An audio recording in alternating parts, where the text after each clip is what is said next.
السلام عليكم ورحمة الله وبركاته. دكتور هي قالي في قاري وانا سننجو خانا نرى رجعي فدا فدا وانا بوليس يكون سننجوس رجع asumanu آه like kuda آه comment kuda mal kuda jaga هاي رجالو مالجا akinju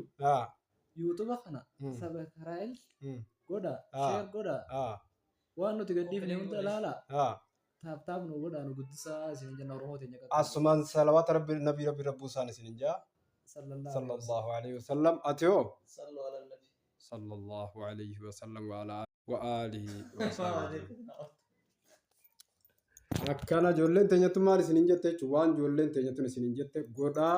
obboleeyyan kiyya qaqqaaliif gaggaarii mucaa keessan kana guddisaa ammallee jajjabeessaa yaada isaa sammuu isaa qaraa fi isinin jenna mucaan keessan kun qame kanaan ba'an akkanatti naarree agartee obboleeyyan kiyyaa dhaamsa gaggaariin jiru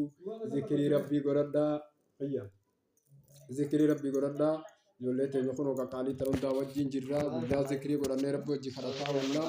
alhamdulillahi rabbil aalamiin agartee baasa boora galmooynee fudhachuudhaaf tattaa jirra alhamdulillahi rabbil aalamiin hundumti keessanuu akka nu jajjabeessitan akka gartee gaamoo jaalalaa fi kabajaan isin jaalanna isin kabajne isin simanna hordoftoonni keenya hundinuu akka gartee nu jajjabeessitan isin hawwu jechuuyi ammoo wanni nuti isin jajjabeessinu maal zikirii rabbiitiin paawara horadha gartee paawara jechuun raahaa sammuu teessanii argadha namni hundinuu duniyaarraa deema obboleeyyan kiyya qaqqaalii fi gaggaarii waan gaarii dalagadhaan isinin jabboleessi keessan kun لا إله إلا الله العظيم الحليم لا إله إلا الله رب العرش العظيم لا إله إلا الله رب السماوات ورب الأرض ورب العرش الكريم